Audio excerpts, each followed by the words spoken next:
Magsimula ang iyong araw na nananaig kasama ang Diyos. Maniwala, walang makapipigil sa iyo. Nagigising ka ba minsan na pakiramdam mo'y hindi mo kayang harapin ang araw na ito? Na ang mga hamon ay masyadong mabigat, ang mga balakid ay napakataas, at ang iyong mga pangarap ay tila napakahira abutin. Kapatid, kaibigan, pakinggan mo ito. Walang makapipigil sa iyo ngayon. Hindi ang iyong nakaraan, hindi ang iyong kasalukuyang sitwasyon, at lalong hindi ang takot sa iyong puso. Sapagkat ang Diyos na nasa loob mo ay mas dakila kaysa sa anumang haharapin mo ngayon. Ang Diyos ng mga salmo, ang Diyos ni David, ng mga propeta, ng mga maharlika at ng mga ordinaryong tao, ay nasa iyong panig. Ipaus ang lahat. Makinig ka. Ang susunod na 10 minuto ay magbabago sa paraan ng iyong pag-iisip, pagdarasal, at paghinga. Mula sa mga salmo, tatanggap ka ng kapangyarihan na magpapalakas sa iyong araw. Mangyaring huwag mag-skip. Manatili hanggang sa dulo, dahil may ibabahagi akong espesyal na panalangin na makakatulong sa iyong magtagumpay sa anumang haharapin mo ngayon. Kung naniniwala ka na ang Diyos ay may magagawa sa iyong buhay ngayon, ibahagi ang video na ito sa isang kaibigan. Mag-comment ng pananalig sa ibaba, at patuloy tayong manalangin. ENG Kapangyarihan ng Paggising kasama, ENG Diyos. Sinasabi sa mga awit 5:3, Panginoon, naririnig mo ang aking tinig tuwing umaga. Tuwing umagay inihaharap ko sa iyo ang aking mga kahilingan at naghihintay ako ng may pag-asa. Isipin mo ito, bago ang anumang hamon, bago ang email, bago ang problema sa trabaho, bago ang pagkabalisa sa pamilya, naghihintay ang Diyos para kausapin ka. Hindi ito tungkol sa pagkakaroon ng perpektong umaga o sa pagsunod sa isang mahigpit na ritual. Tungkol ito sa paggising sa katotohanan na ikaw ay hindi nag-iisa. Ang mga salita ng mga awit ay mga salita ng mga taong tunay, gaya mo at gaya ko. Sila'y nakaranas ng takot, pagkabigo, sakit, at pagdududa. Ngunit sa kabila nito, nakita nila ang katotohanan. Ang Diyos ay nananatiling tapat. Kunin ang iyong Biblia, o buksan ang iyong api ng Biblia, at basahin ang Salmo 91 kasabay ko. Ang nanunuluyan sa lilim ng kataas-taasan ay mamamalagi sa ilalim ng anino ng makapangyarihan sa lahat. Sasabihin ko sa Panginoon, Ikaw ang aking kanlungan at tanggulan, aking Diyos, na siyang aking pinagtitiwalaan. Ang mga salitang ito ay hindi lamang mga magagandang ideya. Ang mga ito ay mga pangako na mailalapat mo sa iyong sarili, ngayon mismo. Ang Diyos ng sansinukob mismo ang nagsasabing ikaw ay protektado. Ikaw ay nilalambungan. Ikaw ay nasa kanyang pangangalaga. Anong ibig sabihin nito? Ito ay nangangahulugang bagamat maaring may mangyaring masama. Hindi ka nag-isa sa pagharap dito. Harapin Yenji yung MGA pagsubok ng MAY tapang. Makinig ka. Hindi ko sinasabi na wala kang haharapin na hamon ngayon. Hindi ko sinasabi na magiging madali ang lahat. Ang sinasabi ko ay mayroon kang lakas na hindi mo palubos na naunawaan. Sa mga awit 27:1, ipinapahayag ni David, Ang Panginoon ang aking ilaw at aking kaligtasan. Kanino ako matatakot? Ang Panginoon ang tanggulan ng aking buhay. Kanino ako masisindak? Para bang nakita ni David ang ating panahon ngayon? Hindi ba? Sa mundo ng walang katiyakan, sa lipunan kung saan tila lahat ng tao ay takot o nababalisa, nariyan ang mga salitang ito ng katiyakan. Maaaring nagharap ka na matinding pagsubok sa nakalipas na mga linggo o buwan, pagkawala ng trabaho, problema sa kalusugan, alalahanin sa pamilya, o malalim na kalungkutan at pagkabalisa. Hindi ko alam ang eksaktong laban mo, pero alam ko ito, hindi ka dapat natalo. Narinig mo ba iyon? Hindi kay dapat natalo. Hindi dahil ikaw ay perpekto, hindi dahil ikaw ay laging malakas, hindi dahil wala kang pagkakamali. Hindi ka dapat natalo dahil ang Diyos ay kasama mo at hindi ka kakanin ng iyong pagsubok. Nagsalita ang Diyos kay Joshua at sinabi, Huwag kang masisiraan ng loob. Huwag kang matatakot sapagkat ang Panginoon mong Diyos ay sa iyo saan ka man magpunta. Panatilihin mong nanonood dahil maya-maya ay magbabahagi ako ng isang makapangyarihang panalangin mula sa mga salmo na magpapalaya sa iyo mula sa takot at pag-aalinlangan. ENG Katotohanan tungkol essay iyong pagkakakilanlan. Sino ka nga ba sa paningin ng Diyos? Sa mga araw na ito ng social media at patuloy na paghahambing, madali tayong mawalan ng pananaw. Madali nating makalimutan kung sino tayo talaga. Sa mga awit 139 na, sinasabi, Pinasasalamatan kita sapagkat kalugod-lugod ang pagkakalikha mo sa akin. Kahanga-hanga ang iyong mga gawa, at ito'y lubos kong nalalaman. Isipin mo, ikaw ay kahangahangang nilikha ng Diyos. Hindi aksidente, hindi pagkakamali, hindi pangalawang iniisip.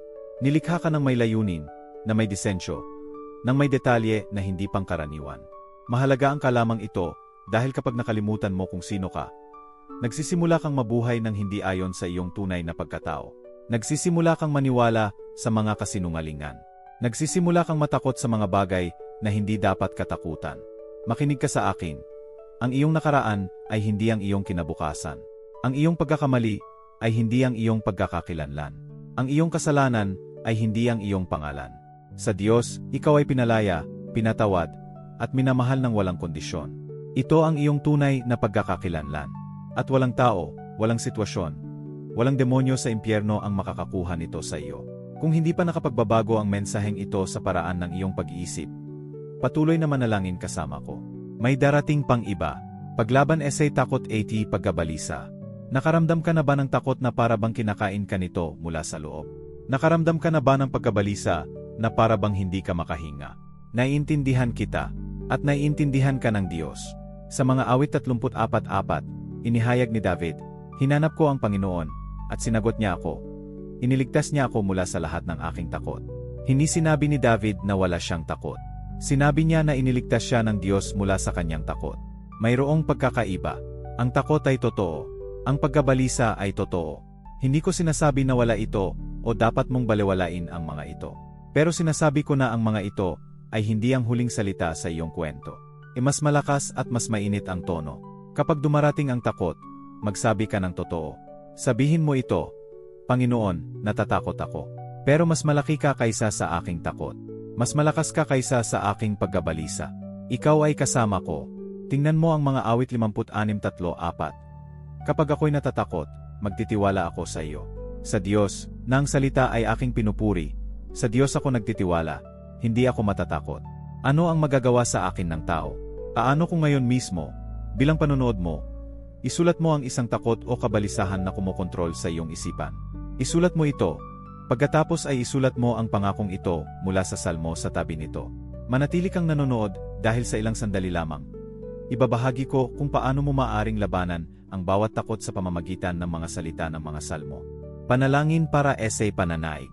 Ngayon, sama-sama tayong manalangin ng isang panalangin ng pananaig mula sa mga salmo. Huwag kang mag-alala kung hindi mo ito naisa sa ulo. Isulat mo ito at gamitin mo ito araw-araw. Panginoong Diyos, pinupuri kita dahil ikaw ang aking tanggulan at aking kalakasan. Sa araw na ito, tinatanggap ko ang iyong kapangyarihan sa bawat bahagi ng aking buhay. Ang iyong presensya ang aking proteksyon. Ang iyong kapayapaan ang aking kapanatagan. Sa ngalan ni Jesus, itinataboy ko ang bawat takot at pagkabalisa na nagtatangkang sirain ang aking araw.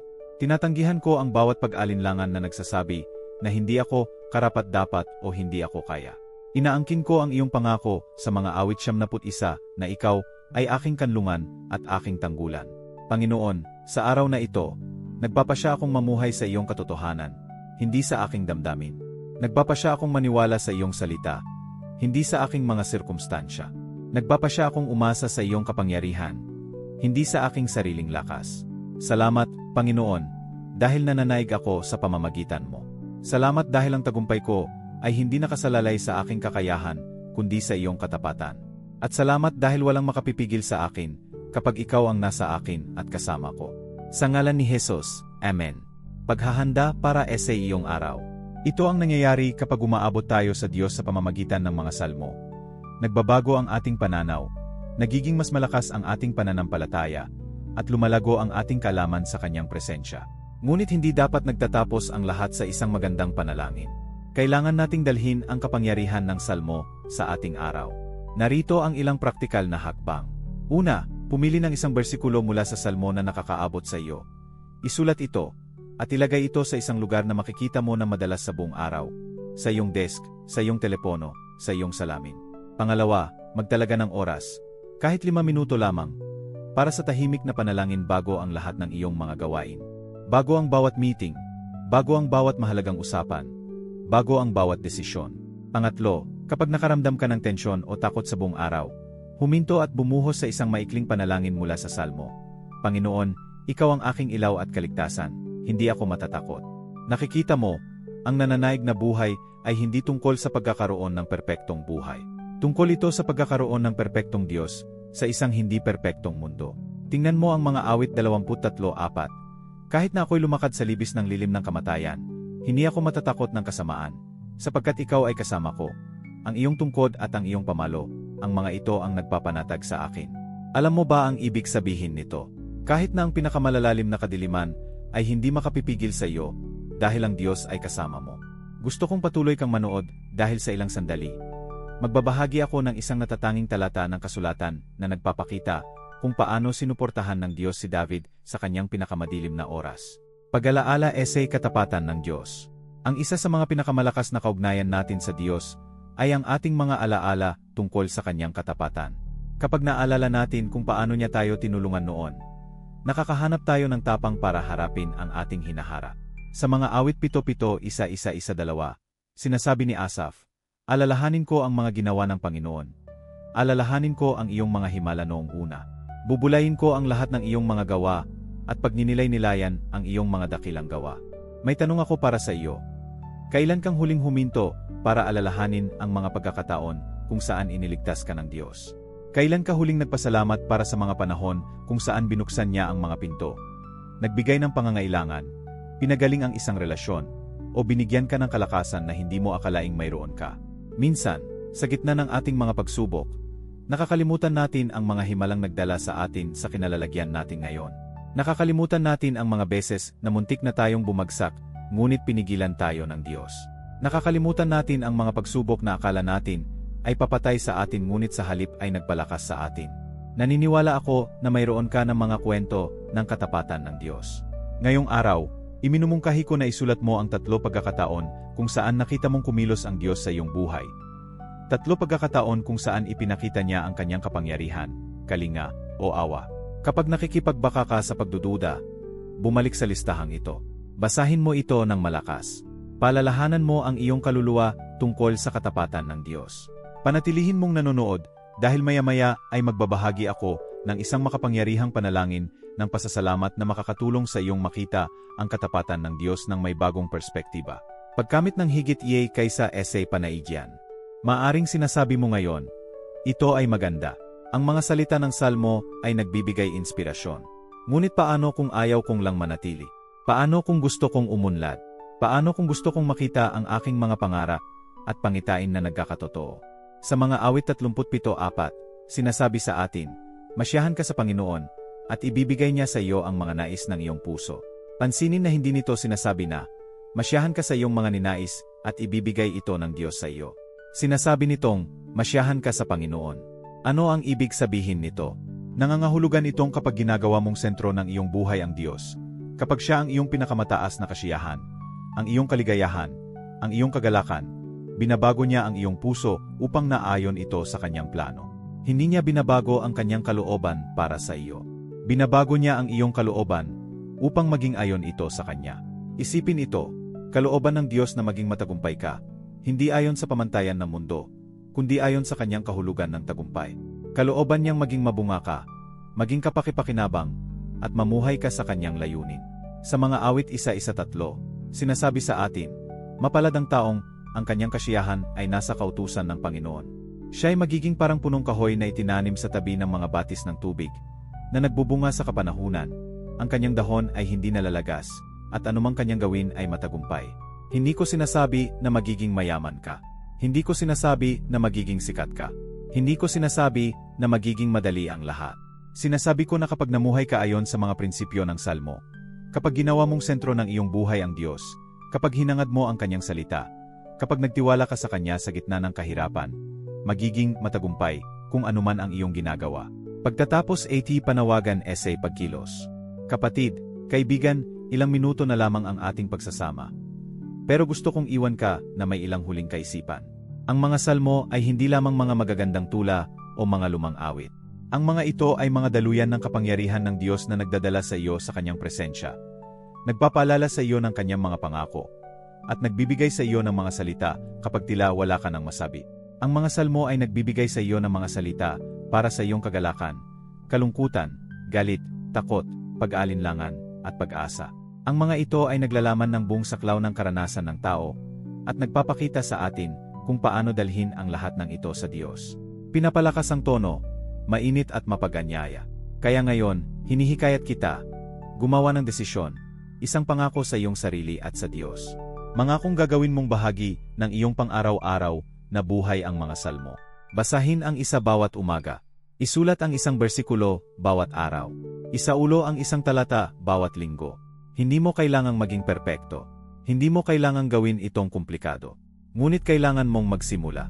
At ang pagsisimula ay nagbibigay daan para sa patuloy na paglago.